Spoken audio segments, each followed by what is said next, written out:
Get started. My name is Jessica McGuinn. I manage events and experiences here at Anthropologie. So previously that meant all of our fun in-store experiences you've attended in the past, like fashion shows and pop-up markets and styling events and workshops, things that we unfortunately have not really been able to do in the last year or so, but that we are so excited to get back to in the next couple of months. You may have seen we hosted some summer entertaining events last week in certain stores, and this coming weekend we even have our Mother's Day gifting events going on. So make sure you visit our events page. We'll pop it in the chat right now for you. Take a look and see if your local store is hosting a Mother's Day gifting event. We'd love to have you for that. And then we also have some additional virtual events coming up throughout the month of May, and you'll see those listed there as well. So for tonight, we have our outdoor Oasis styling event, which we're super excited to present to you in partnership with Tilly Design. And with that, I would love to introduce our two very experienced and very exciting hosts for the evening. We have Tom Magill, who is our Senior Brand Stylist at Anthropologie for Home. Tom, thank you for being here. Yeah, I'm excited. And we also have Blythe Yost, who is the CEO and landscape architect of Tilly Design. Blythe, thank you for joining us. Hi, thanks for having me. We're so excited to have you both, and I'm loving that we have this presentation that kind of combines the best of anthro styling and product and outdoor furniture with the best of Tilly architecture, landscaping, and design for your backyard. Blythe, I think, wants to share a lot about Tilly. We'd love to hear more about what you guys do, kind of what your background is, and what you're excited to work on with this upcoming presentation. Hi, yeah, thank you. So I'm Blythe Yost. I'm a landscape architect and co-founder of Tilly. Tilly is an online landscape design company that offers affordable, professional landscape architecture across the entire country. I've been a landscape architect for 15 years and found that there's this whole contingent of homeowners that are unwilling to hire me because I'm too expensive. And so it goes kind of for the industry nationwide. And then recently, a bunch of my friends have all been buying houses and have been in sort of the same boat and not willing to hire me also. So a few of us put our heads together and decided there had to be a better way. And we decided that we had to redefine the entire design process. We moved the entire thing to an online platform. And as a result, we've been able to help so many more people with great design.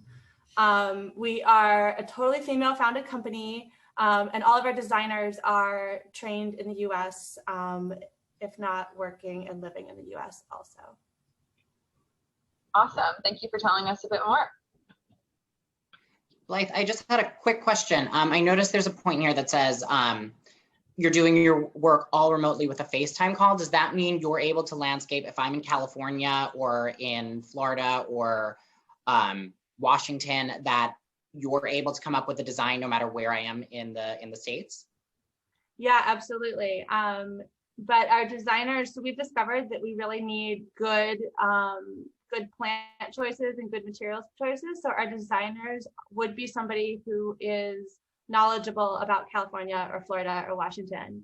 Oh, amazing. We have designers across the entire country, and they would be paired with you for your plan in Florida or whatever else. Oh, awesome. So you can match someone with like a specialist in like your sort of local flora.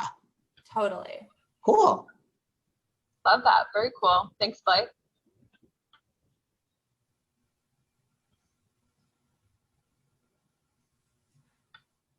So is this an example of one of your renderings that you would give to a client?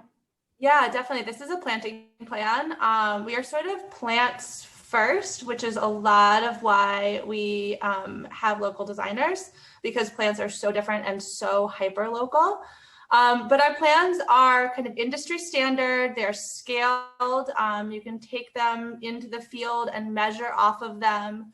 We'll tell you all of the plant names. We'll give you a schedule. We'll give you images of all your plant materials so you don't have to Google incessantly. We do have opportunities for 3D renders, which are really awesome. If this plan doesn't really mean much to you, you can get a 3D render, sort of like the HGTV style, and kind of really know what it'll look like. And we can help with lighting. And then we really try to give you all the information in case you want to DIY the plans yourself, with some great info. Amazing. Okay, so thank you so much. Just to give you a little background on this event, we did accept submissions and we got a lot. So thank you for those. Unfortunately, we're not able to address all of them, but I did want to start with a few quick tips, sort of our anthropology, outdoor furniture and decor styling principles. Before we get to that though, I wanted to bring in Blythe, because I don't know about you, I want to know a little bit more about what Blythe's and Tilly's sort of go-tos are for landscaping. Yeah, I mean, so this season right now is when I get all of those text messages from my friends being like, oh, I have this thing, what is it? Or what do I do to make my yard better? And having people over. So these were kind of 4 quick things that you could do.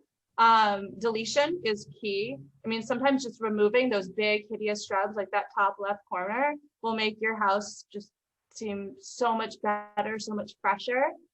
We love to layer, kind of have a bunch of different levels of landscaping. It makes it look much more lush, much more finished.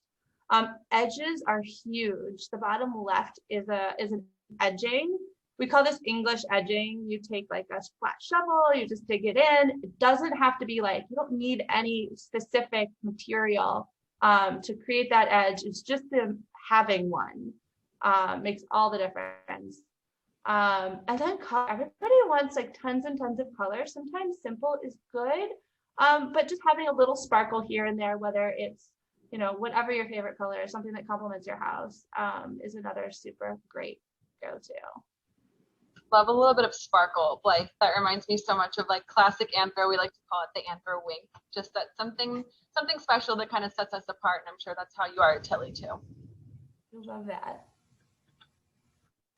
Okay, so in terms of styling your outdoor space, whether it's a patio or a balcony, there are a few principles I always refer back to. And as we get into the designs that we're going to show you tonight, I'll kind of refer back to these, so they'll stay top of mind. But these are great for anyone looking to refresh or zhuzh your outdoor space. So number 1 is create a focal point, whether that's with you know, a big day bed or a dining table or an outdoor sofa. You want to establish an anchor statement piece that really draws the eye and kind of centers the space. Another, because we're outside, is to try and provide some kind of shade.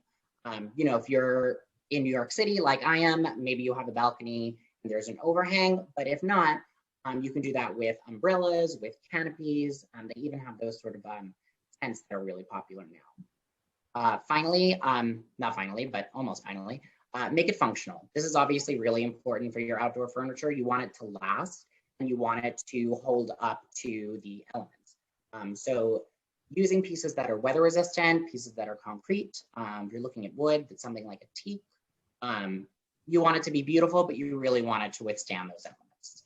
And then finally, as Jess mentioned before with the anthro wink, add some of your personality. And whether you do that with a pop of color, with a lot of texture, or just a touch of whimsy, whether it's like a conversational print or a little bit of sparkle, add your personality. I love these tips so much. Thank you for sharing those essentials with the whole group. And before we get into our submissions, we're going to give some specific styling tips for. We did just want to make sure everyone knows. So what we're sharing here tonight are our anthro styling tips from the product perspective and the styling perspective, and then the landscape architecture and design tips from Tilly. So just so everyone's clear, anthro doesn't do landscape architecture or design, unfortunately, and Tilly does not specialize in the outdoor product styling or the product selection and things like that, but we've partnered together to kind of create this amazing holistic experience and these wonderful, you know, preset inspirational photos for all of our submissions. So we have some really great ones for you and we're happy to share them. And I think we have some of those who submitted their photos here with us tonight. So we're excited to get their feedback as we walk along. Okay, so we wanted to start with a space that we were going to do some instant upgrades for. So just so you guys know, this is not a fully designed look, but this was, so this is Ellen. Ellen, I think maybe you're here with us. If you are, hi.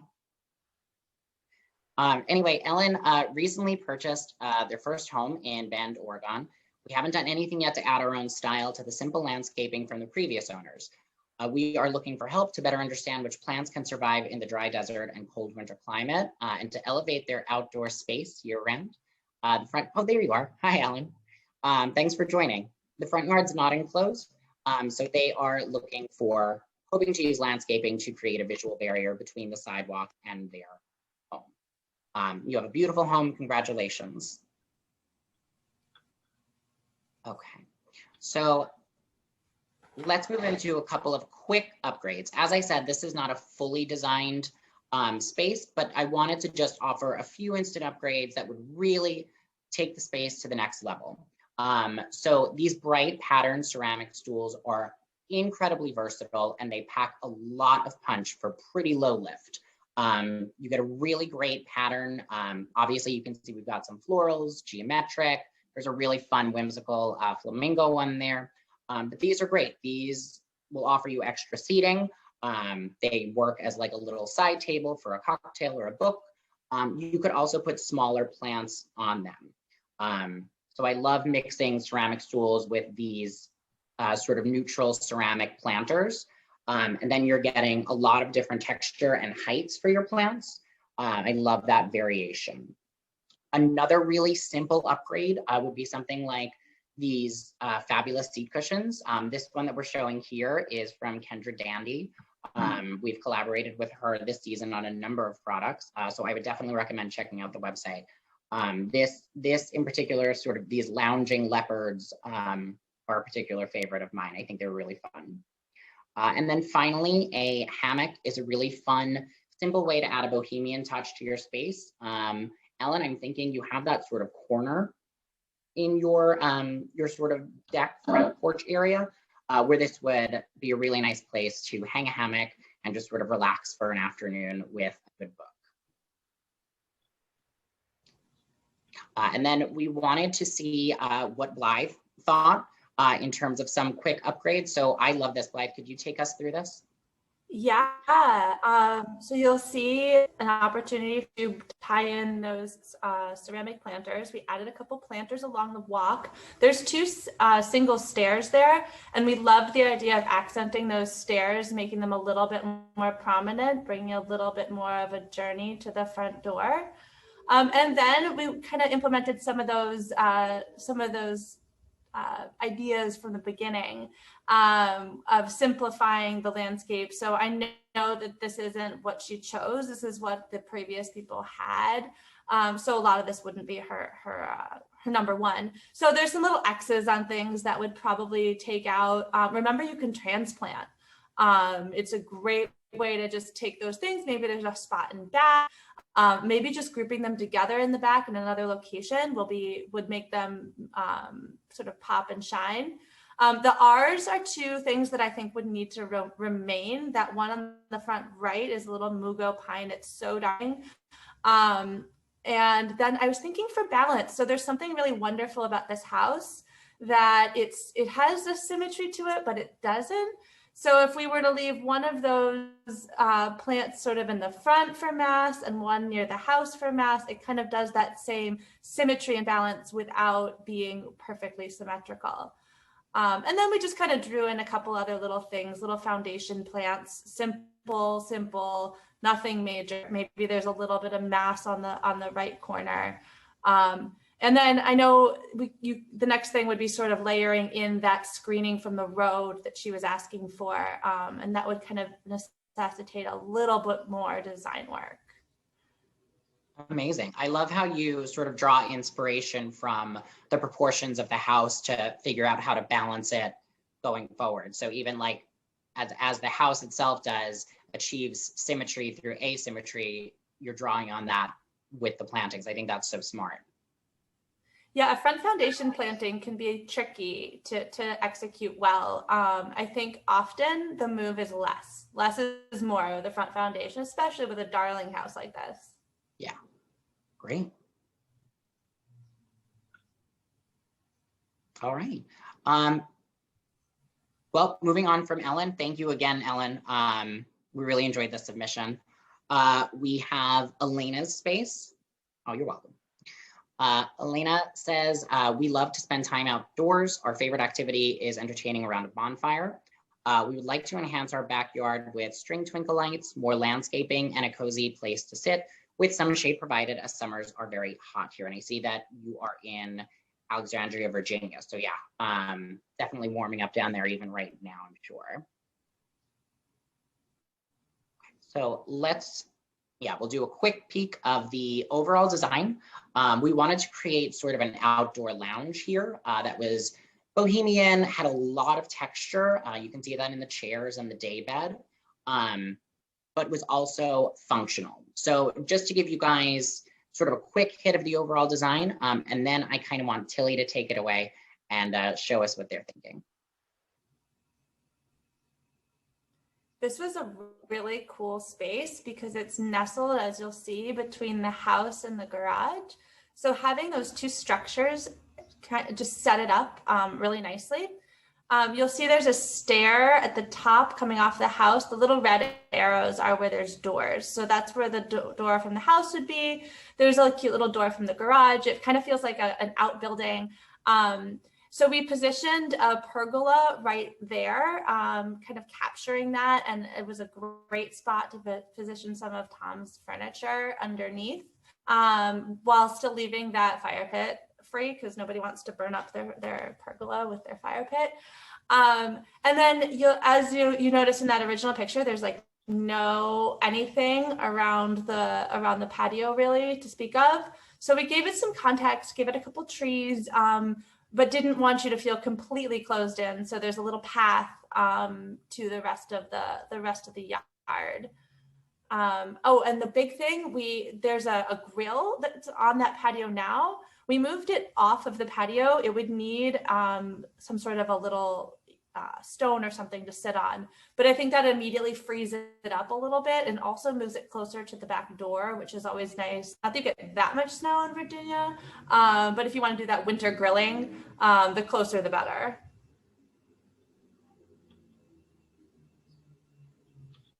And then I think we have a couple pictures of some of the materials. So that pergola would be a great opportunity for those little twinkle lights. It could kind of be attached to the garage. And then, we bring in some natural materials. Maybe there's a step off of the patio with one of these big chunky blue stone pieces. And then some stepping stones just to kind of lead you through that planting bed. You'll notice I have a great love for stepping stones. I think they might be in every single one of these little vignettes.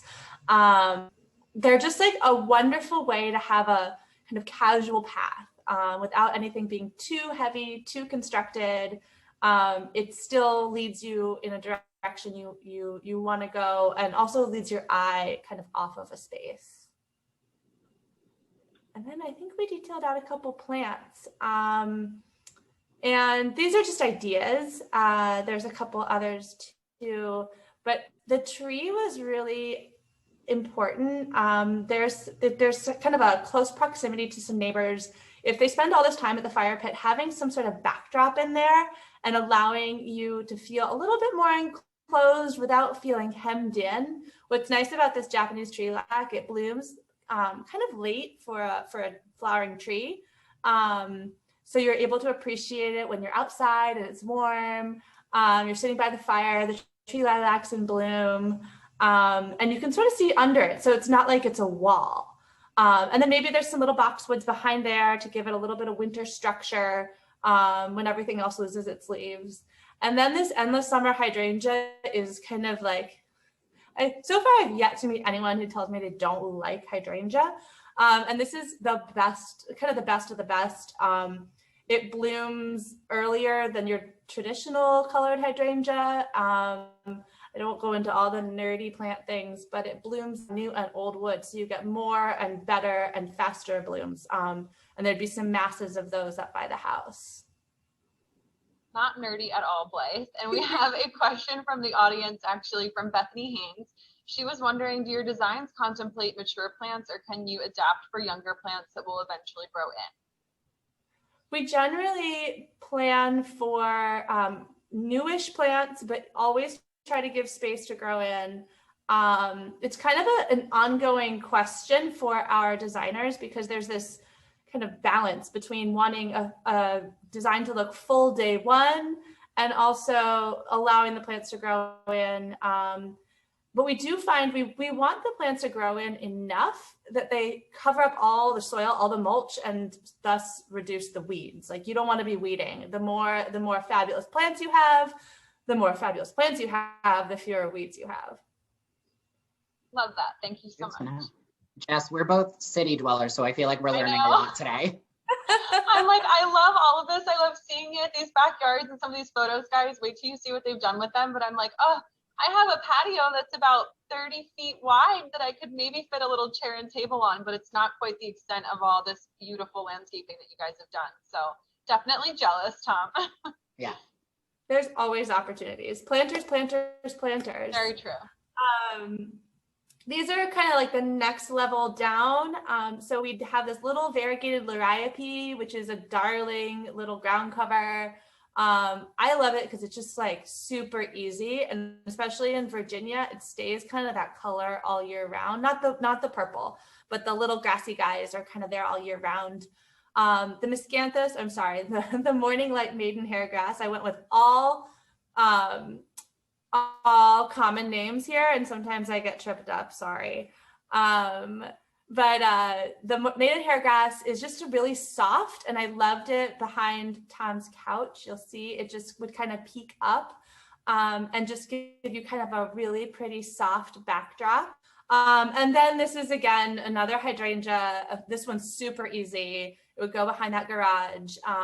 And this one's great because it's awesome to cut in the fall and bring inside, and it'll hold its little seed heads for like the whole winter. I feel like you have like a little bit of summer like there in a vase on your kitchen table. And now I think, yeah, back to the furniture. Oh, I can't wait to hear all about this. Okay, so as I said, we wanted to create sort of an outdoor lounge area, something that would be comfortable, something that felt a little indulgent and luxurious. So your focal point here, remember we talked about creating a focal point to anchor the space, is obviously this dramatic hand-carved acacia daybed. This is one of my favorite pieces that I knew that I had to include here. The height is so dramatic, really centers your eye. And as I mentioned, it's acacia wood, which means it is a great wood for outdoors, super durable. We are bringing in some other favorites already that you're probably familiar with. These ceramic stools, again, extra seating where you can get it is always good, but also a place to rest a cocktail. To sort of provide a little bit of balance, we have these rattan rockers on the other side. And to make sure that they're not totally left out of the shade, we've added in an umbrella as well. All of this sits on top of one of our flat woven rugs by Christiane Lemieux. You can see all of Christiane Lemieux's stunning product on our website. But this just gives you a little bit of grounding, a little bit of extra texture. You can see there's this sort of geometric print on there, but it doesn't draw your eye away from your focal points like the daybed. So let's dig into some of those key pieces. So again, this is on an indoor-outdoor canopy daybed. You could even string your lights from the top and have them sort of swag down, and that would be really kind of dramatic and romantic at night. We have a sunny outdoor daybed cushion. This is great for outdoor. It is polyester on the outside, and it's polyester fill, so it stands up really well. I do want to say any outdoor upholstery you do want to make sure is covered during inclement weather, or if it's being left out for an extended period of time, just to really make sure you're going to get as much longevity out of it as possible. And then I did mention the Magill rug already, but again, just providing a really natural textured base is important. So let's dive into, again, some of our supporting players here. We've met the ceramic stool. Here you can get a really good view of the rattan handle in there that makes it really easy to transport if you want to move them around as you have guests. And then I love using, instead of a typical coffee table, this woven poof here. Again, It's neutral, but it gives you a lot of texture and a lot of visual interest. And then finally, a few of our favorite things. Pillows, obviously very important to really create that lush bohemian feel. Layer them and play with colors. We have these lanterns that provide some sparkle at night, but also during the day, the way that the sun hits them. It's nice to introduce a metallic touch to sort of play off of the more natural materials like the jute rug and the wooden daybed and the rattan rocker. So just gives you a little hint of glamour there, which is always nice. I think we're moving on to our next guest. Tom, who do we have right now? So right now we have Catherine. So I'll read Catherine. Catherine's got a fabulous covered outdoor space here, but she says, we are Pacific Northwesterners living in the Smokies. We have a modern style, but love the lush flora of the Southeast. The top deck is used for dining mostly, but we are struggling with what to do with down below. I want it to be a cozy outdoor living space that's adjacent to the yard where the kids play. It just isn't there yet. Well, let's see if we can help take it there. So we've got a full, true outdoor living space right underneath there. This is going to be super cozy. This is actually based on one of our favorite. Oh my, you're here. Hi. Hi, Catherine. Thanks for joining us. This was so much fun to work on. This is based on one of our best-selling silhouettes, the Denver sectional. We modified it, made it suitable for outdoor living. The way we did that is it is upholstered in Sunbrella. So any of you guys who are familiar with any outdoor furniture, you've probably heard that name, Sunbrella. So this fabric, it mimics linen, but it's actually 100% solutions dyed acrylic. So it's incredibly durable. It is stain resistant, it is fade resistant, and it also provides 98% UV protection.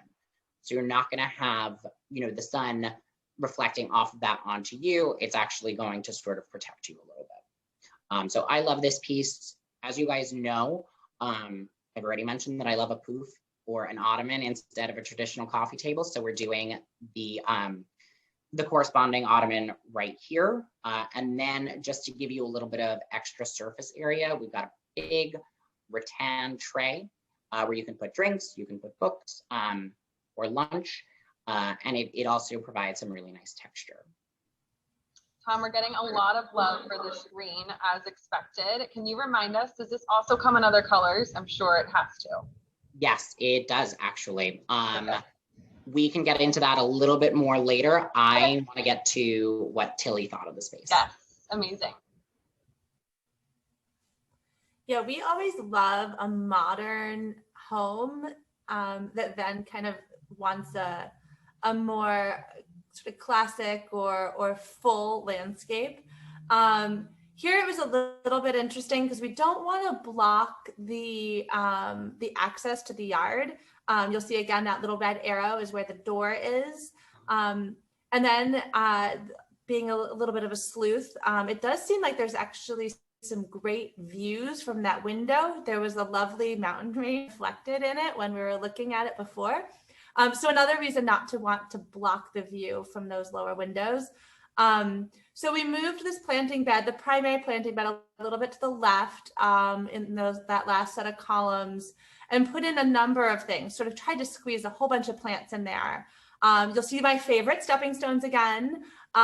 These ones are really massive. There's something wonderful about big pieces of stone. It just feels so weighty and so finished and so just kind of magical in a way. Like how did they get here? And then just some additional planting to kind of frame the side and transition the porch space kind of into the rest of the foundation planting. And then, so these are my stepping stones, really big, long, almost planking. And you could carry these out further if you wanted to. I didn't have a fabulous sense of kind of what the rest of the space was doing, but I really love kind of that big grassy joint too. You want about 4 inches in that joint so that the grass doesn't burn up in between. The top one was just such a lovely photo, even though there's no grass there. I couldn't help myself. but that would be a great surface to kind of just lead you out of the spaces. So you didn't feel like you're kind of visually trapped there. I love that there's, sorry, go ahead. Yeah. No, I was just going to say about your favorite stepping stones. I love that there's enough variety that you can do like a really organic kind of slate and it looks like a really natural kind of rock, or you can do something really more modern and geometric. So, I mean, there are even options there. Yeah, that's a wonderful point. And even, you know, because we are Tilly's National, the things that would work on the East Coast or in Florida or in California are very local. There's definitely some differences in that material that travels across the country. So that's definitely a good thing to keep in mind. In terms of plants here, this little Henry Itea is a native that I love. It has this really pretty little white flower in the spring. This ghost fern is a little bit unusual. I was excited about the silver. I thought that would look really beautiful with the house, that dark kind of steely gray house. And then this blue angel hosta, it was kind of my nod towards wanting that lush feel. It's kind of like the Northeast solution to, or I suppose mid-Atlantic solution to the broadleaf tropicals that you would see down there. And then I think there's a couple more. Oh, no, was that it for plants?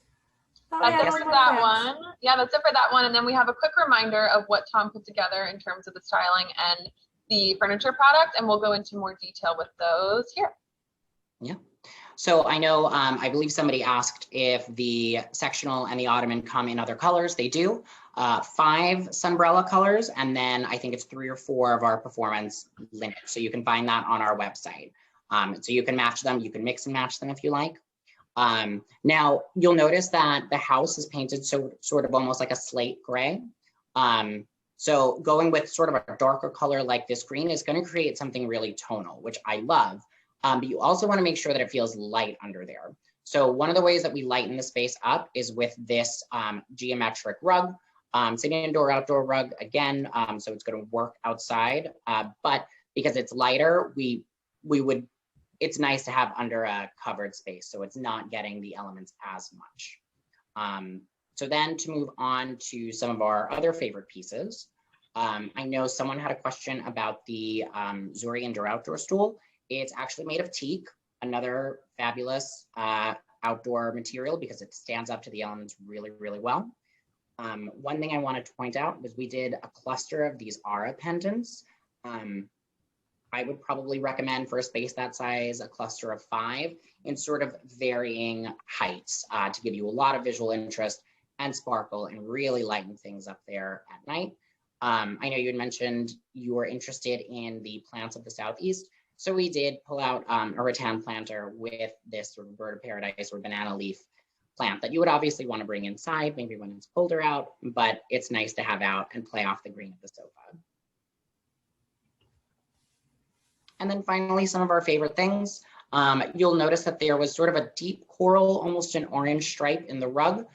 So to sort of play off of that and provide some contrast to the green sofa, I worked in some more coral pieces. And because it's a solid piece, we can really play with texture and with pattern. So I'm a huge fan of pattern mixing, especially when you have like a large scale solid sofa. And then again, just to hit back on providing texture, we have that rattan tray I mentioned, and these, they look like they're woven planters. They are actually, they're cement. So even more durable. I love those planters. I love the little grouping of 3 of them. I think that's an excellent way. I could even imagine like a little grouping of 3 on one side of that patio and a little grouping of 3 on the other. That element is really, really awesome. Yeah, I love groupings of 3. It's one of those sort of design 101 principles that I love hauling out as much as I can. Amazing. Thank you, Tom. We have another guest tonight that we would love to take a look at their space and see what you guys put together for them. Yeah. So this is a submission that we got from Tiffany. Oh, thank you. So thank you, Tiffany. Tiffany says, we are resurfacing this deck with composite later this month and are looking for inspiration. We're looking to modernize our exterior of our home while keeping the landscaping around the yard more natural with flowering trees and low maintenance planting. We have a lot of deck space and are not sure how to best utilize it to keep a good indoor-outdoor flow. First of all, this space is stunning. I can only imagine how magical the views are in person.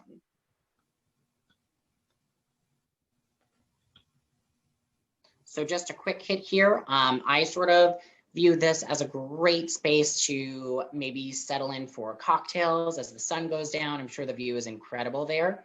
So we've got a little dining moment, but also a sort of lounge area. So we can dive into this in a little while, but Blythe, take it away. Yeah, so we love this space too. It was very unique, and we came up with some really kind of interesting ways to update it, upgrade it. I think that the curved deck in the corner is such an unusual design element. At first I was like, huh, and then I kind of fell in love with it the more I worked with it. So I felt like it just needed to be updated. We added a cable railing, we added some new decking. You'll see a kind of third iteration of this stepping stone path. There's an existing concrete around the house, and we wanted to kind of pull you closer to the deck, not cross as much lawn, but lead you directly to that decking space, and better connect the home and the deck a little bit. And then I think there should be some ideas around railings. So as Tom said, that view and that space has got to be spectacular. So there's no reason that we need to block it. I think railings on decks are really challenging. And I'm sure you've all seen the cable rails. They're kind of all over the place now, but they're just beautiful. And the cables themselves really recede and allow the view to shine. Especially you'll see that black one is on right there on the seashore. Even in a little bit more of a traditional woodland space with the white one on the left, it just really becomes transparent. So we're thinking that across the back. And then I really like this. It's actually a composite decking. It's a Trex decking. And I'm sure you guys know about composite deckings, but what I'm kind of, the nerd in me is really excited because the Trex in particular uses tons and tons of recycled plastics. And it makes you feel so much better about just using the material itself. And I like this darker color. I think it starts to set off a lot of Tom's work.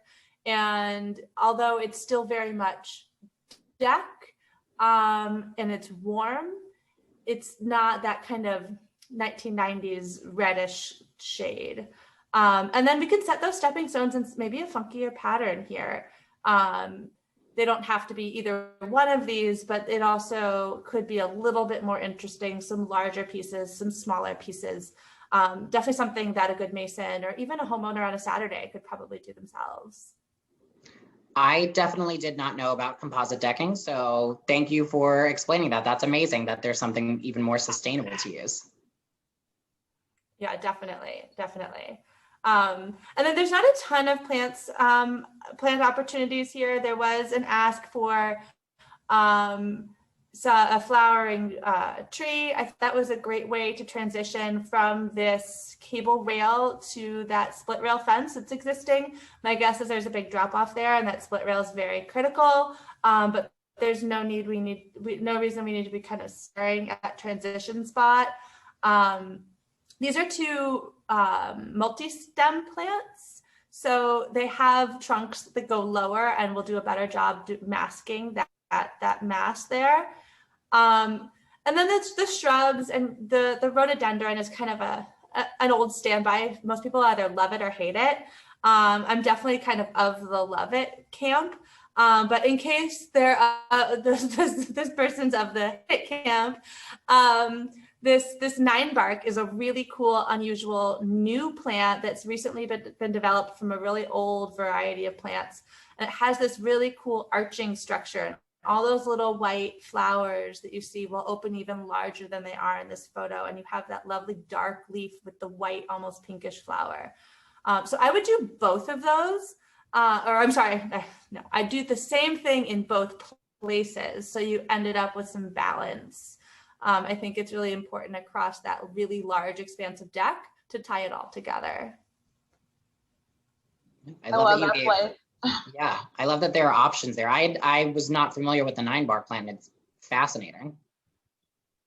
That's a cool one. Yeah, a lot of love coming in for all these colors we're seeing in here. I think people are excited for summer, and to get some of these vibrant pops outside in their spaces is definitely top of mind.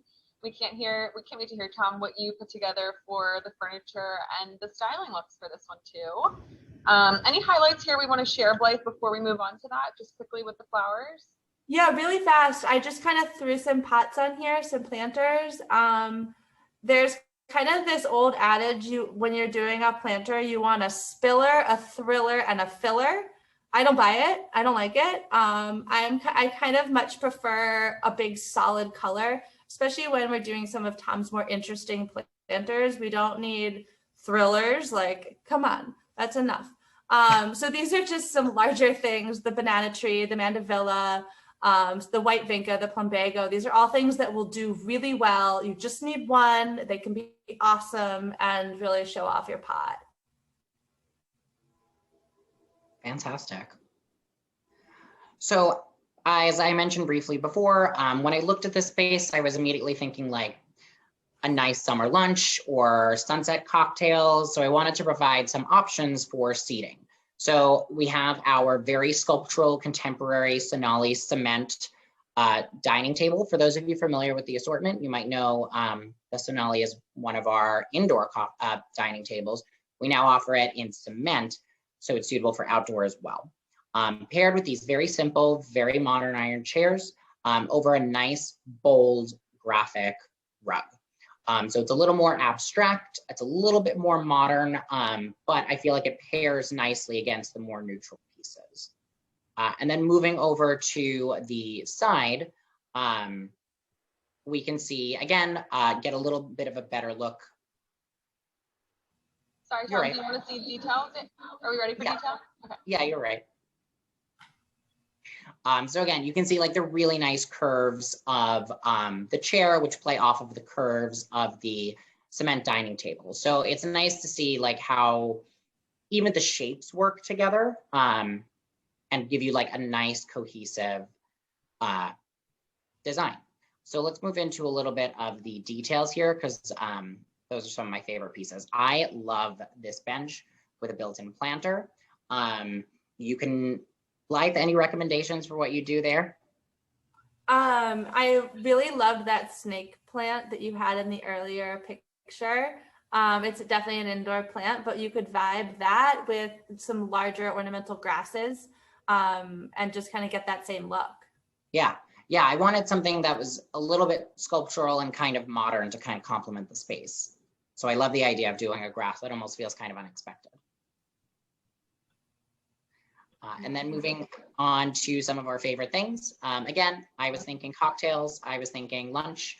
So we've got some great fun serveware here, lots of different colors and textures, because again, we're working with a mainly neutral space. So it's nice to throw in a pop of color, as we said, a pop of whimsy or the anthro wink where you can. Yeah, Tom, I don't know about you, but Tiffany, I would like to be invited over for a margarita stat. Yeah. I'll fly across the country if needed. I just want to come out and enjoy these beautiful pieces on your beautiful deck with probably a beautiful sunset. We will even help with the planting. We probably won't be very good, but we'll help. All right, so for our last space, thank you, Tiffany. For our last space of the evening, we have Julie's space, and they've already worked with Tilly. They already have a gorgeous Tilly design and would love ideas on styling the space. So we'll give a quick peek at the design. So it's a big space here. There's a lot to dive into later. But tell us about actually this project, because it's fun to get to see something completed. Yeah, we were so excited to have this as an opportunity here. We just kind of snapped it up. This is Tilly planting plan. So those of you looking at it and squinting who can't read the text, neither can I. This was just excerpt from the larger plan, just to kind of give you guys an idea of kind of the breadth of this design. There's this fabulous outdoor entertaining area and fire pit area that Tom has styled for us. But then we also went on to design other elements 100% based on what Julie asked for in all of her documents and with her designer. So it's really a personal plan designed and developed around what she wants for her yard. These are some of the architectural elements, some screens. We love those. It really is a wonderful way to kind of bring architecture into the yard. Stepping stones of another variety, number 4 for 4. These are irregular. And then the veggie garden, that's something we do a ton of. I think like the COVID garden might be here to stay. And we love it. It's a wonderful activity, you know, for a family, for kids.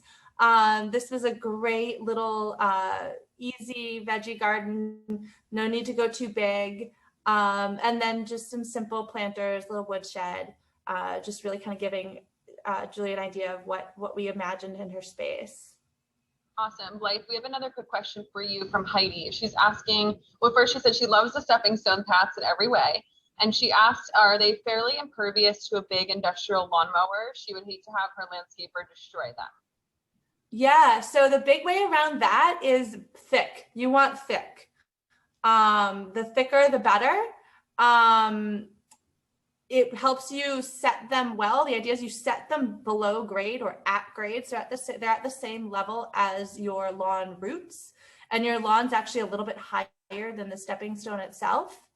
And having a really thick one allows it to kind of stay in place. I think we've all been on those stepping stones that teeter, and you don't want to be that person. So having something substantial will help it stay and hold up to mowers and kids and all the things. Perfect. Thank you, Blythe. We do have one other quick question here. Someone was just wondering if you could tell us a little bit more about those metal and wood privacy screens. I guess just in the sense maybe of like where you could find something like that, or any tips on heights that you think are what work best, anything like that that you might have any background knowledge on. These are very site specific. So okay. This was an idea to kind of break up the space, and something instead of fencing or typical fencing or screen planting, there isn't always space for screen planting. And this was just kind of another way of having a little bit of privacy, a little bit of differentiation, and still feeling like there is some light and air coming through, not too massive. So I would, in terms of height, I would say whatever you're looking to do with it, it's very much something that can be designed around the space itself. That's perfect. Thank you, Blythe. This is an example of the plant schedule that Tilly provides. So this is something that Julie could take to the nursery or hand over to her landscaper. And this is the super colorful, fabulous plant palette that Tilly put together to help her understand what the space can look like. And what I love about these plant palettes is, yes, you can dive into every single plant, and you can Google them further. And this way you have something to go by, because Google does lie, I have found. Sometimes you have to be a little careful. But the plant palette, just looking at it on the whole and kind of stepping away, you really get a sense of what the design's about. This is bright, colorful, cheerful, fun, and friendly. And the plants really say that too.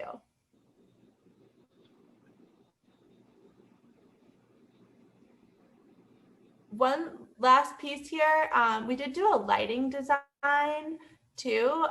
This kind of speaks to the earlier comments. We were talking about string lights. We do a lot of string light design, but there's a lot of things beyond string lights. There's path lights and up lights and wall lights. We can lay them out and give you an idea of what those fixtures would look like. And then that can be taken again to your local landscaper. Landscapers can do this. So this is all low voltage lighting. It's not a big endeavor. It's something that a lot of sprinkler companies also do lighting. But this gives them a map. So it's like, okay, let's have an uplight here. Let's put some path lights there. And really allows a space to shine at night and extend that amount of time you can use your space. Enjoy it.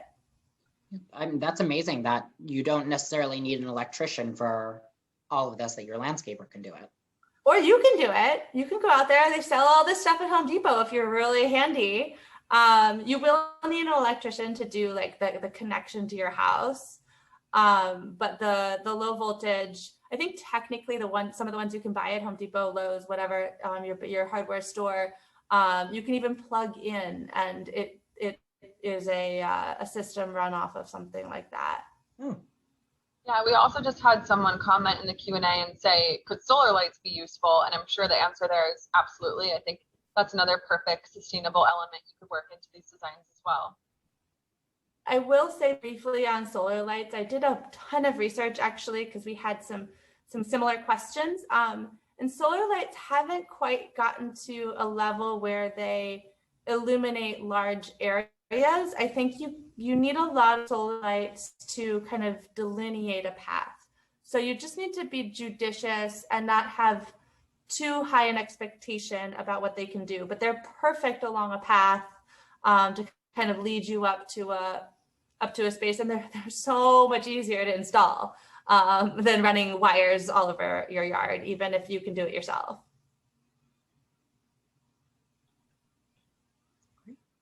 All right, so let's dig into the space here. Obviously, there's a lot of space out there to use, which at first can seem a little bit intimidating, but try thinking about it like you would a large open concept space indoors, because that's how I approached it. So in a large open concept space, you'd have your living area, you'd have your dining area. You'd want to make sure that you are just anchoring each space, but providing cohesion. So one of the ways we did that was through a largely neutral color palette. You're seeing lots of grays and a little hints of rattan and black in there. So tying kind of everything together that way. We're still introducing lots of texture here with this rug, but we can dive in and talk a little bit about some of our key pieces to start. So obviously your anchor pieces for your living area, it's going to be your rug and your sectional. And then for your dining area, it's obviously going to be your dining table. So here we have our cement indoor-outdoor dining table. It's made of concrete, so it is wildly durable, but it still kind of gives you the look of wood. So you're still getting that warmth texture. We have one of our best-selling indoor sofa silhouettes, the Edlin, has now been translated to an indoor-outdoor version. So you can have this outdoors as well. And I love this. This is such a comfortable sit, really versatile. It is good enough to sort of like lounge on, even take a nap in the afternoon, but it's dressed up enough for cocktails in the evening. All anchored by one of my favorite pieces, a very neutral, very textured rug. So to sort of complete the room, we have another favorite. This is such a statement maker. It is our Positano Rattan Indoor-Outdoor Chaise Lounge. I love this. I think it is so fun, so modern, so dramatic, and paired with this super sleek tallow stool, which corresponds with our very, very modern, very sleek coffee table. And then just a little spotlight on our dining chairs. These are made out of teak. As I mentioned before, a fantastic material for indoor, but especially outdoor. And then finally, how we're completing the room. You do want to bring in some color, and a really easy low lift way to do that. If you're sort of a little more hesitant with having a, incredibly vibrant sofa, a great way to bring color in is through your throw pillows. And these are actually really easy outdoor whimsical print pillows that you can mix and match. And they really just kind of complete the entire look. It's sort of like finding the right earrings for the dress. You know, you have the outfit, how do you complete the look? And these are some of my favorite ways. I know we talked about sparkle before. These fun hurricane lamps will give you a nice warm glow in 2 different shades. We have sort of an amber and a blue there. Tom, it's so funny that you said that at this exact moment, because we had so many people writing in the chat from the last look saying they love the neutrals, they love the neutral and the warm tone rug and kind of the tans and the blacks and the whites, but I love when you can find that perfect way to infuse color in like this, and especially with mixing the prints. I think it just makes for such an interesting, you know, visually interesting space where you can have those more neutrals and feel more comfortable, but just add something fun that's going to be that conversation piece for everyone when you're having your outdoor gathering. Yeah, and it really provides depth. If it's all neutral, it's going to start to feel flat. So that's, I like to bring in color for a little bit of depth to the space. Love it. All right, so I just wanted to remind you guys, we do offer complimentary design services here at Anthropologie. So you can request an email consultation or even book a virtual appointment and work with someone on my team. We unfortunately won't be able to help out with landscaping, but any outdoor furniture or decor or indoor, we can help with anything from setting your table to building an entire room from scratch. You can just find our styling services on the website and we would be so happy to help you out. All right, and then we wanted to thank you guys so much. I wanted to thank Tilly. Thank you, Blythe, so much for collaborating. This was so fun and I learned so much. I think there's a link to Tilly's website going into the chat right now. Yes, quite a few resources from Tilly we're going to pop into the chat, and then we have a few other ones that we're going to be sharing in a follow-up email after the event as well. So thank you, Blythe, so much for being here with us. Thank you. This was so much fun. I learned so much. I think I want to buy half the things. Just watching the comments, there was one that was like add to cart, add to cart, add to cart. I think that was me. My favorite one. Yes, amazing. Thank you both so much. This was so much fun. Thank you to all of those who submitted photos to us. Like we said, you know, we couldn't get to all of them, but we're hoping we had some inspiring tips for all of you. And thank you to those who did have their spaces featured with us. We'll send you a bunch of fun follow-up tips, tricks, and links to follow, things to shop for you there. And then just a reiteration for everyone for our Anthro events. We do have our Mother's Day gifting events taking place in select stores this weekend, which you can find on the Anthro events website. We'll link again in the chat here. And then we'll also have some more virtual events coming up at least this month and probably for the next couple of months as well. So keep an eye out for those. We'd be happy to have you back. And we appreciate you being loyal Anthro brand friends and followers. And thank you for being here tonight. Bye, everyone. Everybody, bye. Bye.